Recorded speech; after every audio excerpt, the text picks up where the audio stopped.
Hi, this is Micornus Phokane, the leader and the founder of Church Governance Solutions. Today I want to speak to young ministers that are just starting a church or individuals that God has just called and you are starting a church. And I want to speak about things that you need to consider while opening a new church, what you need to consider while opening a new church. Very, very important that when you open a new church, you take it very serious and you understand that this is a calling of God and God is relying on you. And as God is relying on you, so please open the church with reverence and with consideration that it's an honorable thing to be called by God. Find it as a privilege. It's the grace of God that God has appointed you and chosen you to be the one who's opening a church. So we want to speak about this because it's a very, very important topic to speak about. The first thing that you need to consider when you're starting a new church is you must ensure you are fully convinced by your own vision. Make sure that you're sure that you're being called, because there are people that are not really very sure if they're called. There are those that actually step in because they get excited emotionally. Having seen their friends opening churches, then they want to open churches as well. There are those that would actually get excited just because they've got resources, maybe money and enough money. Then they think, oh, I can just buy instruments. I can buy a tent, maybe put it at the corner street there and start a church because they are having money. And that could be disastrous in your own life. And we want to emphasize that we need people that understand clearly that they've been called. Maybe this is a time also to speak about those people that have been actually elected as pastors and ordained in a specific local church to become pastors. And they know for sure that they are not called, but they've been appointed by a senior pastor somewhere. When you've been appointed by a senior pastor to become a pastor, and you're sure you're not being called by God, don't walk away from that church and start a church, because that's disastrous as well. We have seen this happening several times, whereby people walk out of the churches because they don't want to submit anymore under a senior pastor. They are actually not submissive. They are rebellious. And they walk out of that church, they are angry with their nose removed from here up to here because they are angry with the senior pastor. They go to the next street, they open a church on their own.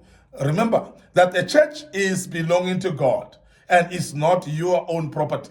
So therefore, you cannot just get angry with someone, walk away and just go and open a church somewhere. And that is type of disasters that we are meeting in the church of today. So please be careful that you don't just go and open a church because you're angry with your senior pastor. Now, therefore, it's very important that you are ensuring the fact that you're being called and you are sure of the vision clearly that God has given you. Because without a vision, people perish. Without a vision, there's no church. Without a vision, there's no success of any church, because churches succeed based on the vision, the presence of a vision that is actually clear, and it is the star that shows the direction. You are able to know what direction to take when you have got a clear vision, and therefore it is very important that we emphasize the fact that clarify your vision and make sure that you know it. Secondly, you need to identify a target community for your vision, because there are times when God will speak to you when you are called to a specific community that you need to go and minister to. And this I want to mention very clearly, because there are many of us that when God calls you, we don't actually communicate with God to find out, God, where do you want us to go? And this is a very crucial moment as well, that we want to mention that when you are called by God, please don't rush into opening a church. Find out from God where God wants you to be. And this is a reason, probably, that many of you are actually giving up with the visions that you have been given. And the reason is because you think that God is not there anymore, while the vision is suffering and you're not successful. And generally, it's purely because in the beginning, you didn't listen to where God wanted you to be. Listen to this. It's very important for us to know that God calls you to communities. God calls you to people. God calls you to his own people or societies or nations and so on.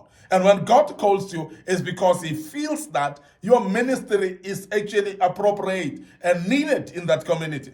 And God wants you, your vision to be actually relevant to that particular community.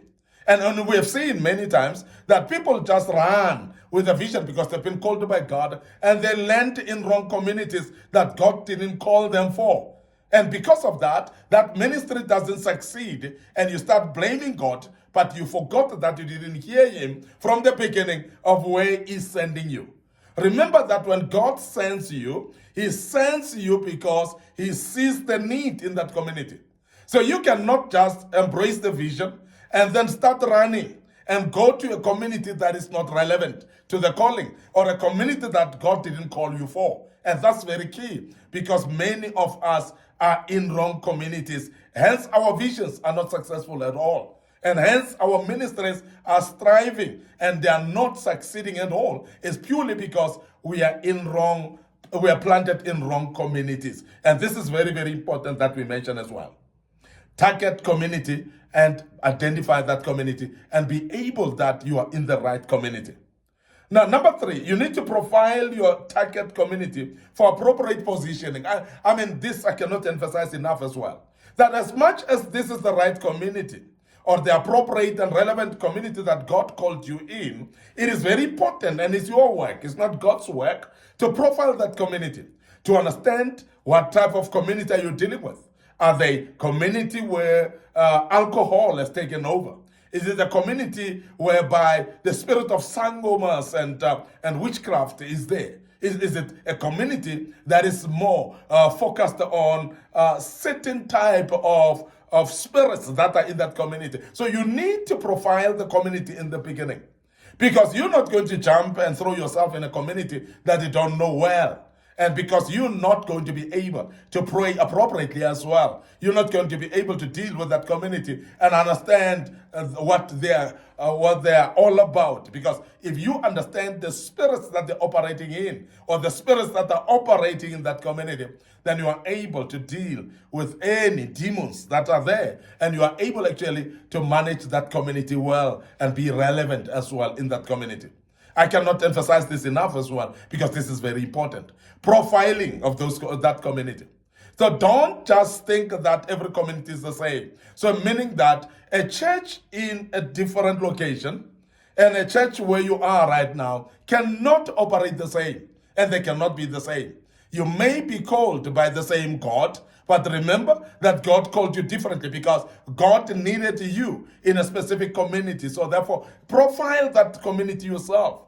Make sure that you know the demons that operate in that community, so that you may be able to be relevant to that community, and your ministry can be adjusted to become relevant as well to that particular community. So that's very key, and we cannot actually emphasize this enough as well. Consider starting small, and this is one thing that many people are struggling with. Start small. Start maybe in your living room. Start maybe in a garage somewhere. Don't start rushing to a community hall while you are still starting, because you may actually spend a lot of resources there while the church is still going to take some years with fewer members. So why pay for so much?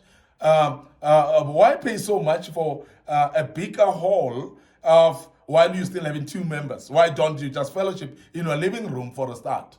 Start small. So please start small, because always a seed starts small in order to produce results. When you see the great harvest come from a small seed. And this is very important, because this is a principle.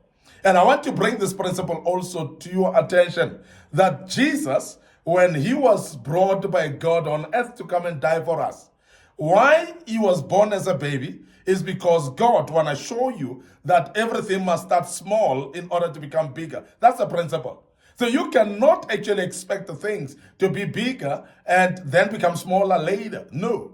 Things start small. And Jesus came as a child, because God could have actually sent him as an adult to come and fulfill the mission, but God wanted him to start as a baby so that he becomes normal principle. He falls under the normal principle of starting small and growing bigger. So you as a minister as well, be aware that it's very important that you start small, and you become aware that starting small doesn't necessarily undermine you. It's actually showing that you're following the principle. So follow the principle of starting small and be ready to start small, and you will grow gradually bigger. Also, network with the local pastors. This is very key because there are times when you arrive in a certain community, you are having co-workers, which are the people that are fellow ministers of the gospel, fellow visionaries of the gospel in the certain community. Remember, you're called in that community for different ways. You are not competitors, by the way. You are actually fellow ministers together. Your fellow brothers and sisters that could work together in a certain place. But when you arrive, don't be arrogant. When you arrive, don't be proud and look down upon other pastors or try to isolate yourself. It is very important that you find out who are the people there. This is part of profiling the community. How many churches are there? How many men of God are there? What type of churches are there as well? Because you need to know the type of churches. You need to know the callings and ministries of the pastors that are in the place, so that you as a niche ministry that God has given you, you are able to position yourself in that community as well. But also it is very key that you collaborate, because we are servants of the same kingdom. If we are servants of the same kingdom, we are not competitors at all. And I've mentioned that. We are not actually people that are competing, but we are fighting the same snake, which is the devil. And of course, if we are fighting the same snake, then we must hold hands together. Our visions may be different. We may be called differently in the same community. But if we hold hands, it is going to be very important that even the community knows that these people are together. And that is going to help them as well to be able to come out of their sins and follow God, because they would know by lifestyle, by looking at the churches and knowing that we are the same people, and they will actually know that the same God has sent his different servants in this place, and it is for us as a community. Very, very important that you do so. Consider actually ensuring that visibility of your church is very key. Where you are should be visible, because there are times when you start a church, but that is in a place that is so hidden, in a place that's so far from the people. It is the place that nobody can see. And this is very key, that wherever your church is must be visible. People must pass by and see that is a church. Because when people see, there are people that will come on their own and invite themselves, because they would have seen your church. When a church is hidden, you're going to struggle actually getting people coming through, because people should see the church before they come. Finally, before I close, I want to say to you, ensure easy access to that church. It must not be just visible, but it must have an easy access. It must not be difficult to enter, because there are those churches that are in complexes where it's difficult even to enter. The security is so difficult to allow people to come in, but yet you want the church to grow. And that is something that's contrary to make the church grow. And I want to emphasize that, and I hope that you learn from that as well. Till we meet again, your host, Micornus Phokane, the leader and the founder of Church Governance Solutions. We are restoring godly order in the house of the orderly God. But before we check out today, I want you to remember that we've got a Facebook page, Micornus Phokane, Facebook page, Church Governance Solutions. So please like those pages. Please follow us there and click notification buttons as well. Don't forget our YouTube channel as well under Micornus Phokane and Young Men Empowerment Forum. So please make sure that you subscribe, click notification buttons as well. Our TikTok account has been busy. It's been very important as well for many of you who have got TikTok account. So please click a notification button as well, and every single message or talk that we have brought about will be there on TikTok. May the good Lord bless you and allow us to check out right here till tomorrow. And the good Lord bless you, and cheers for now.